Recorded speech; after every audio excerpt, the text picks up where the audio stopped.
Great. So hi, everyone. Thank you so much for joining us today for this last e-seminar of the year from the series from the Royal Botanic Gardens and Domain Trust. We are here on Gadigal land, so I would like to acknowledge the Gadigal people of the Eora Nation and pay our respects to their elders, past, present, and future.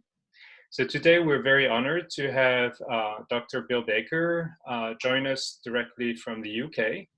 It's very late for Bill, so we're very thankful that Bill agreed to give the seminar at a time that would suit most of us.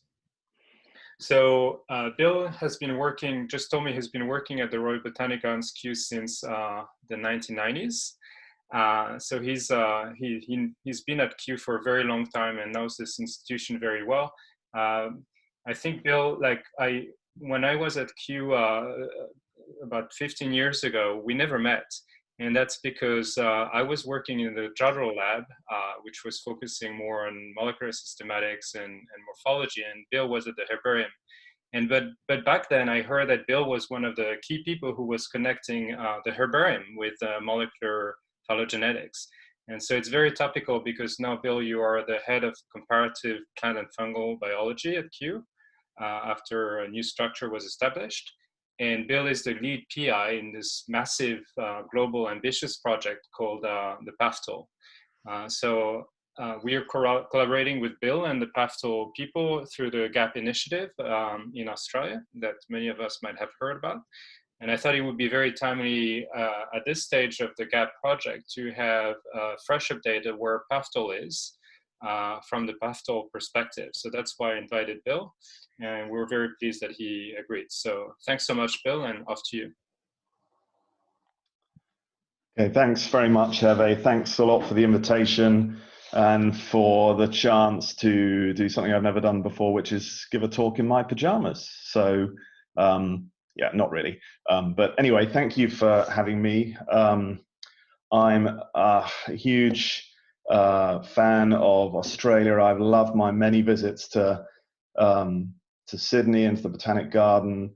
I used to be a regular visitor in the past when I was more closely involved in a long-term speciation project on Lord Howe Island, and I miss it very much. So it's really nice to be able to connect with you and Australians from across the continent and other visitors from other countries tonight. So thanks a lot for the opportunity. So yes, I'm going to talk to you about the Plant and Fungal Trees of Life project, which we've been running at Kew for the past 5 years now, and specifically around some technicalities to do with this mysterious thing called Angiosperms 353.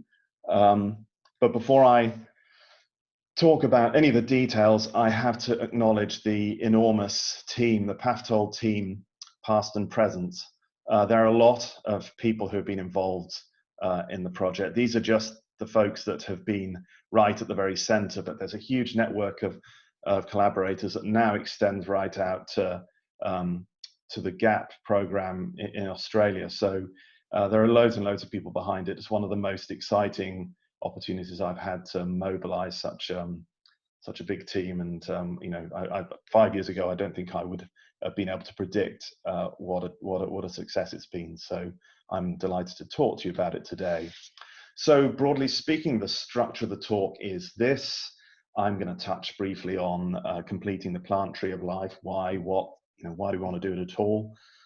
Then I'm going to get into some of the technicalities about this mysterious Angiosperms 353 thing, explain how it works, and then think a bit more broadly about how I see it as a really invaluable collaboration tool for the future of our community, and then some thoughts about what might come next. I don't think I really need to spend much time convincing an audience such as this that the tree of life is an important thing. The tree of life is all about making sense of life on Earth. It's effectively the roadmap, or perhaps biology's periodic table. It's a fundamental knowledge system for us to interpret biodiversity and the properties of biodiversity. And that's not a trivial thing when you're looking at the plants. where, for vascular plants, we're looking at 350,000 species. And we know we've been plugging away at the plant tree of life for quite a long time, but really, truthfully, how well do we know it? I've just got a slide here that I think captures it nicely, because we have this contrast between really big trees and really big data. So the figure on the left is a version of a now very well-known Smith and Brown tree, an amazing tree published in 2018 that basically synthesizes all the public DNA data that are wound up in the public databases like GenBank, and pulled it together to build effectively a complete tree of life for all vascular plant species. But if you look at that tree carefully, you can see that a lot of the branches are blue, and blue branches indicate branches where there's in fact no public data. Those branches have been kind of faked in using surrogates such as taxonomy. So, perhaps only 100,000 of the 350,000 species of vascular plants have any kind of DNA data in the public databases. So, there's an issue there. And then on the other side of the slide, on the right-hand side, you can see a much smaller tree, but this comes from the incomparable 1KP project, the 1,000 plant transcriptome project, which in essence sequenced the transcribed genes of nearly well over 1,000 plant species. And this tree was built from 410 single copy genes that they pulled out of all of those samples. So an incredibly deep data set. But of course, the depth leads to a compromise in species sampling. It's only a tiny, tiny chink of the diversity. So you have this contrast. You can have a huge tree, but there'll be holes in the data. You can have a smaller tree with really robust data, but not so much in between. And so where's all this heading? Well, the new kids on the block are the Sequence All Life projects, which really started with the Earth Biogenome Project, a huge visionary pitch led by Harris Lewin and other colleagues, primarily in the USA.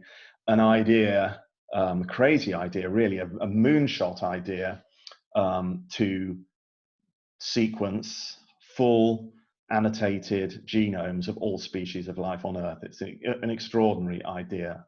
And this is having real impact. The fact that this vision exists has meant that the Wellcome Trust in the UK, an immensely wealthy, primarily a medical charity, has put £10 million into this project in the UK to start sequencing the UK biota. And this £10 million has to be spent over 2 years. It's pretty terrifying, and we're all frantically pulling together material for this. So things are happening, but there are issues with these huge projects.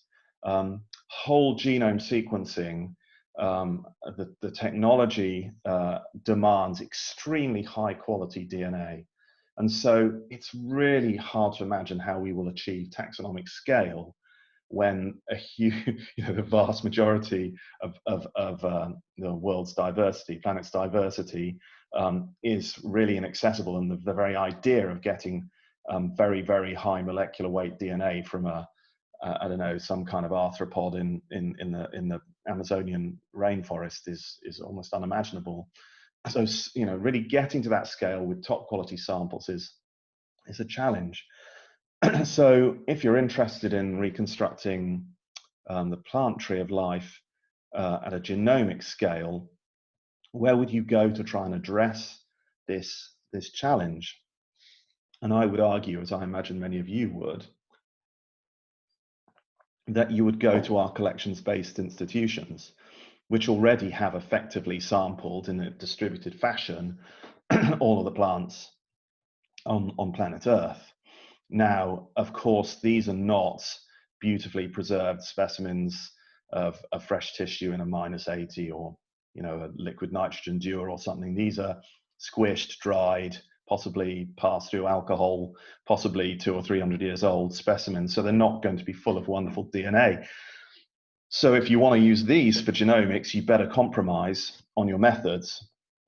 but it can be done. And we know that because there's a huge slew of literature saying so, and we all have an increasing amount of experience of doing that.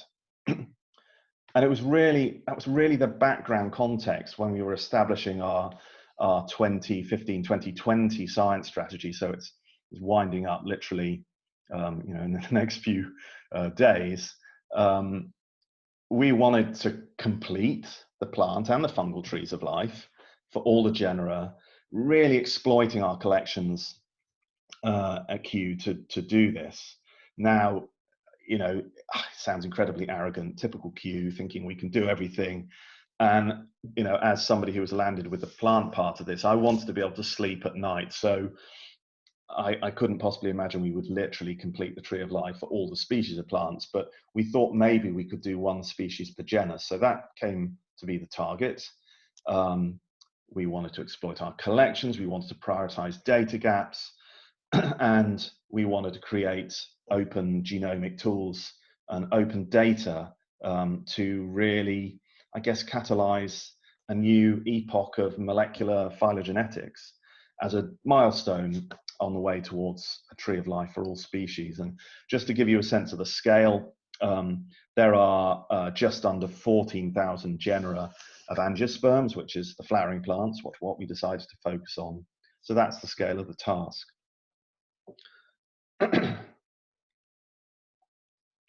So 5 years ago, when we started this, although it all seems terribly obvious now, we had quite a long period where we tried to decide what method we would use. At that time, I guess the commonest genomic application to herbarium specimen would be to try to sequence the genome of the chloroplast, plastigenomics. And I guess maybe we thought we'd do something like that or some kind of genome skim, but fortunately we hired bright and well-traveled people who knew differently and quickly persuaded us to adopt the method that is now really the leading method for genomic molecular phylogenetics, and that is this technique called target sequence capture. This figure is, we tried to make it simple. It's actually still quite hard to explain, especially when I can't see you and I can't quite so easily wave around. I'll try and get a pointer here and assume that you can see it. But effectively, this method uses RNA probes to fish out a specific set of genes.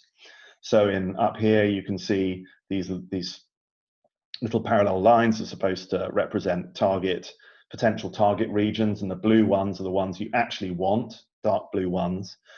And then this funny little thing with the 3 bobbles off it, that's an RNA probe, and that is designed so it will hybridize with the specific spot that you're interested in, the specific locus. And the probes, this is the clever bit, are labeled with biotin. And biotin has a really close affinity with streptavidin. And here on this panel 3, you use a magnetic bead, literally a little steel ball that's coated with streptavidin. So once you've hybridized your probes to your DNA, you then throw in these streptavidin coated magnetic beads and literally physically drag your target loci out with a magnet. It's so nifty and sort of almost insanely simple. So that's what we went for. But the challenge at that time was that almost all uses of this technique were very specific to one genus or one family. And we had to tackle the whole of the flowering plant. So we were also very aware that our data are more useful if we sequence common loci, common genes. All these bespoke kits for family X or genus Y were very specific, targeting very specific non-overlapping sets of genes. So if you wanted to repurpose those data down the line, it would be really hard. And we were mindful of the fact that the great sort of DNA revolution that kicked off in the 90s, particularly through this iconic Chase et al. 93 paper, these papers, as well as the more recent Smith and Brown tree, they could only come about because people did kind of accidentally end up sequencing the same genes, like RBCL or MAPK. So it meant that you had common genes covered across lots and lots of species, and you could bring data sets together. So how were we going to go about doing that? And, you know, I really insisted from the beginning that we should try to create a universal target sequence capture kit. And there was some skepticism in the team, but we had great contacts, and we teamed up with friends in Chicago Botanic Garden, Norm Wickett and Matt Johnson. And Norm in particular had been involved in the amazing 1KP project that I mentioned earlier, producing its you know, over 1,000 huge transcriptome data sets for over 1,000 species of plants. And so we could tap into that resource and attempt to design a probe set. And that's where Angiosperms 353 came about. We wanted it to be a universal probe set. We wanted it to work across taxonomic scales. And really importantly to us, we're passionate about this. We wanted it all to be open and accessible, and really to ease the way for people inexperienced with these kinds of frankly terrifying methods to get involved and use them themselves without having all the upfront development costs that you would have in designing a bespoke kit. This slide's over illustrated really, but in short, all you need to know is that drawing on 600 genera across 209 families of flowering plants, data from those groups, we managed to identify 353 low copy genes, amounting altogether, if you manage to pull them all out, to you know, over 250,000 base pairs, and to design a kit around that. And that was published in Systematic Biology. All the design is publicly available. You can buy the probes off the shelf through our collaborators at Arbor Biosciences. We don't get any money for this. There's a sort of a general skepticism that we must be taking a royalty. That is bunkum. All we get is the pleasure of seeing quite how much science is now being done with this toolkit, including in Australia, but more of that later. So does it work? Well, in Paftol, so far we've sequenced over 6,000 samples. We've covered over 5,000 genera. So that's about 37% of all the angiosperms. By the time our funding dries up, which will happen in the coming calendar year, although we're busily trying to fundraise, we should have sequenced 50% of all angiosperm genera. So, you know, we won't have done all of them, but we've done a hell of a lot more than I thought we would. And the incredible thing is that because this is snowballing, projects like the GAP project are stepping in and saying, we'll use that. And so they're going to deliver a whole extra, you know, 800,000 samples to this general societal push towards covering everything. It's incredibly exciting. I'm digressing, but we have a whole bunch of phylogenetic work in progress. We've got an angiosperm-wide study on the go, a whole assortment of different high-level studies like the monocots, apiales, which is one of the least studied of all the angiosperm orders, so the carrots and co. Flannel flowers, is that right for you guys? Or have I just made a huge gaffe? Anyway, Gentianales, Myrtales, Magnoliids, talk about that a bit later. There's lots going on. So what do the data look like? Each of the dots in this graph represents one sample, and on the x-axis you have the number of genes that we recover, and on the y you've got the total length if you glued them all together. And you can see there's quite a slew, but the vast majority are crammed up here, and this is where the median lies. So the median recovery in our experience at the time we did this analysis is 154 kb, so just under 60% of the potential maximum, and that's pretty impressive. I mean, these kinds of target capture approaches don't automatically mean you recover everything.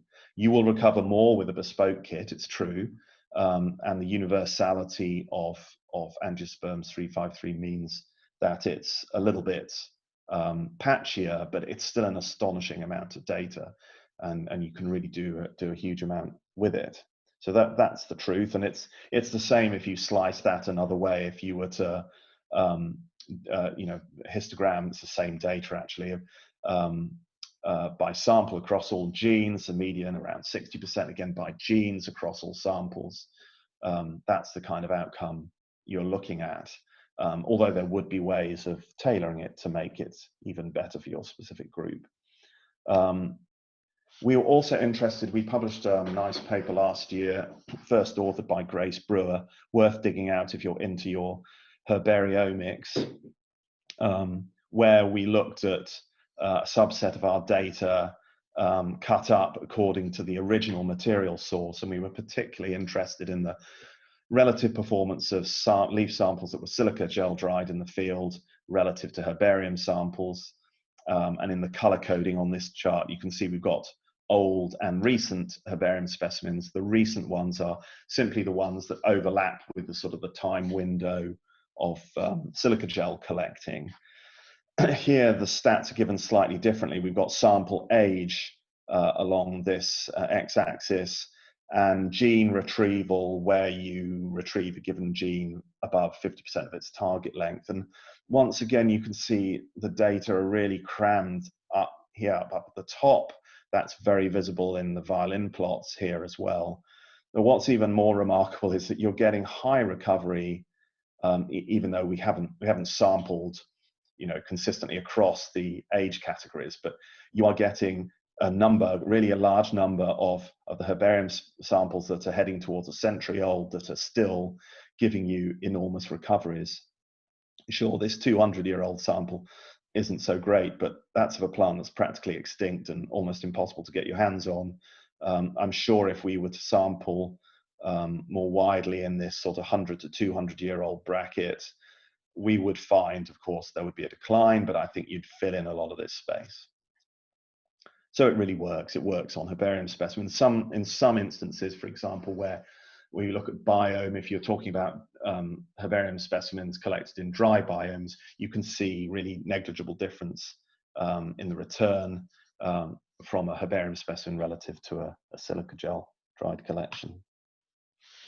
Yeah, just some examples of things going on. This is just for the sake of showing you a crazy unrooted tree. This is early stage analyses of the work that Lisa Picorni, Stephen Dodsworth, and Matt Johnson are leading. A phylogeny of all angiosperm families, so all 416, 17 families, with sampling of about 1,200 taxa drawn from PAFTOL, from 1KP, and also mined from public archives. This is going to be a very important paper when it comes out. Just have to crack the whip a bit. So yes, in that really shows how well it can work at the high level, though note here right in the center of some of these trees, the internal branches are extremely short.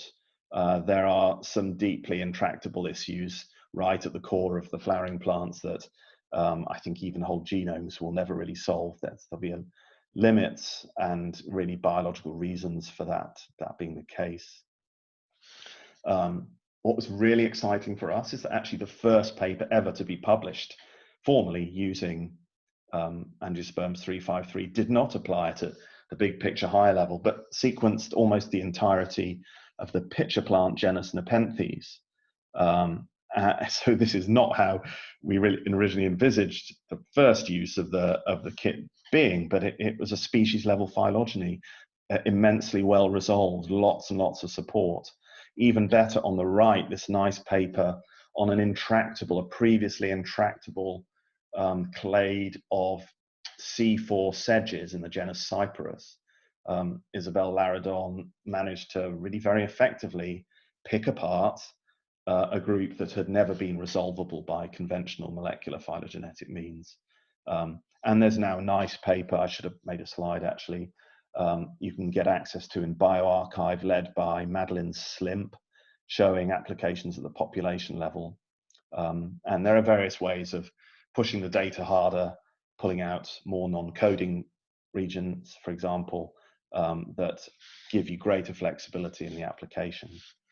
Another area that I'm super excited about is the integration of the angiosperms 353 loci within custom probe kits. There's been a kind of a debate, you know, should we go universal? Should we have a custom kit? You know, it's a reasonable question. It's not a very interesting one, though. In the end, what really matters is the loci themselves, rather than, you know, is one set of arbitrary genes better than another set of arbitrary genes. So for me, what's important about angiosperms 353 is that long-term continuity, the fact that people will try to sequence similar things, and you know, you may want also to build a custom kit, so why not integrate the angiosperm 353 loci and then add on the additional ones that you want, as they did in this melastome project here. Although that said, I'm surprised by the design, because it hasn't, I would have done this differently. They have some issues of recovery on this side which look rather weak in this this heat map, which visually demonstrates success of recovery. I think there are ways of making this more effective, simple ways. In any case, I think that's the way forward for custom kits, integrating universal loci, and I'm sure there will be more universal loci coming down the line, you know, in addition to the ones we've proposed. Another really exciting initiative is the Goflag project, based out of the University of Florida, and that team aims to sequence all the non-angiosperm land plants, which they call the flagellate plants, which is a great name for a paraphyletic group. I like that idea. So they're flagellate because they have motile sperm for the most part. So they drew on the same raw data set as us, and have designed a kit that actually targets really only a third of the loci that we selected. But what's important is it matches perfectly to genes that are in angiosperms 353. And they've also generated an angiosperms iteration of it called angiosperms 408. It's a bit confusing. In their case, 408 refers to exons, whereas 353 for us is genes. And our kit contains about 2,000 exons, but the numbers are confusing. I'm interested to see how this performs, because the design is different. They get better recovery in some respects, and I'm sure there are things that we can learn from that in terms of developing an updated version of angiosperm 353. That's another exciting development, and you can read all about that in a paper by Jesse Breinholt in bioRxiv. So the take-home messages are: it works across angiosperms, it works across scales, it has potential applications below the species level, which begs the question, is this a next generation barcode tool? I think that question is certainly open and could be answered more affirmatively if we could get the techniques a bit simpler and cheaper.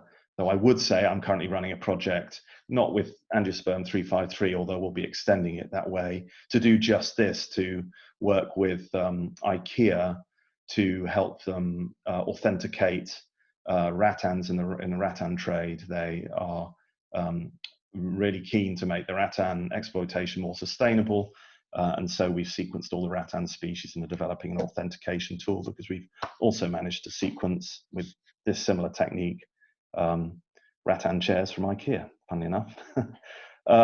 Yes, anyway, angiosperm 353 is cheap, it's open, it's available off the shelf, there are no development costs, and as I said earlier, you can use it direct or combine with custom probes. That does actually sound like a sales pitch. It wasn't meant to sound like that. So what's going on in terms of collaboration? One of the first things we I guess we did, because we were concerned about this, is we reached out to all of our colleagues at Kew. We were wondering how were we going to lay our hands on all the material we needed to do the PAFTOL project, and people flooded in with proposals for projects, and we have something like 50 separate projects on the books, and all of these people have helped us by providing material. We've generated the data, we've made the data available to them, and quite a few of them are now getting on and cranking out papers. So there's this huge community. We call them our expressions of interest, our EOI people, because we put out a call for expressions of interest, and it's kind of EOI is kind of stuck. I think you used the same term in the GAP project. Yeah, and I think this will continue to deliver outputs for quite a few years to come. And of course, we're working with GAP. I mean, I don't know if I should assume that everybody on the call knows what GAP is, so forgive me if I'm, stating obvious things, but this is an amazing cross-continent project involving a whole load of collaboration amongst all the botanical institutions that aims to develop a genomic resource to enhance understanding of the Australian flora, and it includes reference genomes, conservation genomics, and the bit I'm most excited about, the Tree of Life research, working towards an Australian angiosperm Tree of Life. And I couldn't have been more excited than when I was approached by Darren Crane and then the broader group to explore the possibilities of the team using angiosperms 353 and directly coordinating sampling with PAFTOL. And we're intending to fully integrate our data, work together on joint science outputs, and it looks like GAP is going to be able to provide over 800 unique genera to PAFTOL. In return, all of our data is fully accessible to anyone in GAP, anyone in Australia, frankly, who's interested. So it's super exciting. And I'm so grateful that you all took the opportunity seriously and went for it. And just a couple of examples of things that are beginning to really move now. Great initiative where Hervé has come in and really helped us move along and achieve critical mass is an aim to look at all the relationships amongst the amazing magnoliid class. Really a group of plants I've always sort of admired on my field trips, but never had the chance to work on. So I'm really excited about that.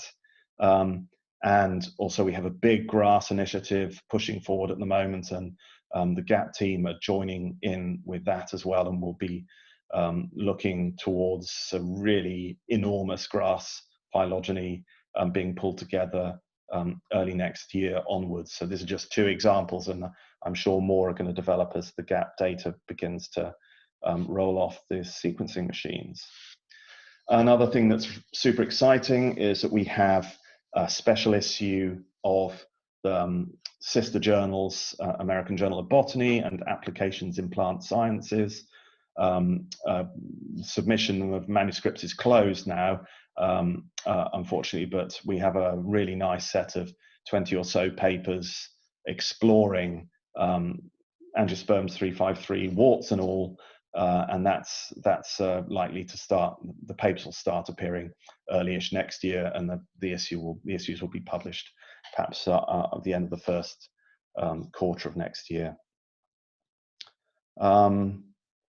And I talked on and off about open data. I mean, we're really serious about this. Our approach to it is not dissimilar to GAPS, in fact, but our attitude is that all of our data will be released within 12 months under the Toronto guidelines, and that we'll have regular data releases, and we've got one small one out at the moment, and you can look at that on our Kew Tree of Life Explorer portal at the URL below. So there is a sort of a version 0.1 out there, but mid-January we're aiming to put out 1.0 proper. And when it's properly launched, you will be able to explore a Tree of Life. You'll be able to browse all the species and the sampling metadata. You'll be able to browse the genes. You'll be able to download, get access to the raw data, but also download data intermediates and trees. So please take a look. The version available right now, it's only got a toy data set in it, really. and the major functionality it's missing is the tree at the moment, but do have a look. So this is broadly what it looks like. You know, matches the modern aesthetic, nice and plain. It has a browser for the species with all the information you would expect, voucher specimen data. We're short on specimen barcode data in the toy data set, but all of that these blanks will start to flesh out soon. And you can open it up and you get links through to sequence read archive, data about the sequencing run. You can download the sequences, go to specimen record if one exists. You can go through to a gene browser and browse gene by gene, directly download the FASTA files. And this was an early version. It's much better looking than this, an early version of the Tree of Life Explorer. Ignore the relationships in there, they're all entirely fabricated. But yeah, you should be able to at least have a first pass at what Angiosperms 353 says about your favorite group. So I hope you like it and give us some feedback when it goes live. So what next? Well, we have key data milestones to hit. We're driving hard through to the 50% of generous sequenced. We're going to have the release in January, and then at least one more release before this current phase ends. So it'll be at least January and September. In September, everything will be public. We have some core publication objectives. We're producing a marker paper, a sort of paper designed to mark the launch of the data set and explain all the methods behind it. We're working on a family level paper I mentioned, and we're also working towards a big tree paper to pull all of our data together. And we're really excited that the GAC team are going to join the party there and join the big team authorship we'll have for that paper as well. In terms of the probe set itself, I think we are excited to share and discover community experience. The AJB app special issue will be important for that. We need to evaluate and improve the kit. You know, we've talked quite a bit within the team about producing a version 2 that might, not alter the loci, but certainly try to improve the fidelity and weed out some dross and improve it for users. But I'm kind of looking forward to a time beyond the actual target capture lab business, which is all a bit of a hassle.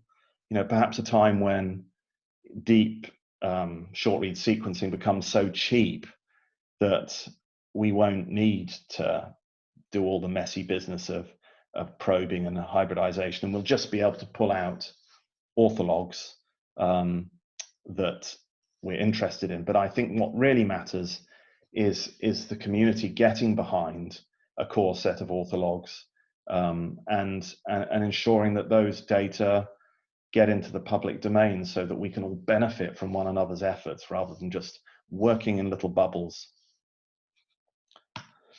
So, you know, just to end up on a sort of philosophical slide, you know, early on in PAFTOL, we sort of inaugurated with a whole bunch of clever people from across the globe the Phylosynth network. We wrote a position paper all about global synthesis for the plant tree of life. What would be required for our community to really come together and support a truly visionary synthesis of the tree of life? And it was a great meeting that attracted big fish. We had Tandy Warner, a fantastic computational biologist, Alex Antonelli before he was director of science at Kew, Brian Enquist, really cross-disciplinary. And this initiative, not many more products out of it just yet, but there are things coming along, and I'm optimistic that we'll start implementing that vision. But when it comes to the genomic data, you know, which will become more and more important in that synthesis, we have to recognize that we're generating genomic data at an unimaginable scale, at a scale where none of us individual generators will be able to fully milk our data set. But it means that, you know, the more people do, the tree of life of all species really starts to come within reach, and that synthesis, that ability to pull everything together really requires a common vision. We need to get behind some, shared choices. Angiosperms 353 is just one of the tools that could be in the toolkit, but it does offer a unifying option and a chance for us to think perhaps more about collective work rather than individualistic work. We've already seen that by being totally and utterly open has meant that more science gets done. I mean, if I'm honest, there's so much science happening around PAFTOL that I can't really keep up. It's that much, and it brings challenges with it. There's infrastructural issues in terms of where all these data are parked online. Are the big repositories like NCBI, ENA really supporting this endeavor so that we can permanently archive not just our raw reads, but our assembled data as well. And just a final thought, so you don't think I'm an open data megalomaniac, I recognize fully that the individuals in the big open data agenda still need to get credit, especially where early career stages are concerned. So all of these things must be considered. So I'd like to thank you for listening, and also to thank the PAFTOL team, past and present, and the whole network of collaborators, including the GAP project. Particular thanks to Norm Wickett, Matt Johnson, and Elliot Gardner, who have just been fantastic friends and allies of PAFTOL from the very beginning. And I think it's important to recognize that this project builds on another open data project, the 1KP project. If that project hadn't happened, then PAFTOL's way of working would have been impossible. There are many Q colleagues who have helped, and that's not just science colleagues, that's people in HR who support recruitment, the finance folks, the fundraisers, the lot of them, and the gardeners who grow plants we sequence. And finally, I'd like to thank Kathy Willis, the last Director of Science at Q, who really kicked this off and ensured that we were well funded by donors at the Kaliva Foundation, Sackler Trust, and Garfield Weston Foundation. And I've overrun, but thank you for listening. Thanks so much, Bill. This was absolutely fascinating. Matt, do you want to stop the recording now so we can move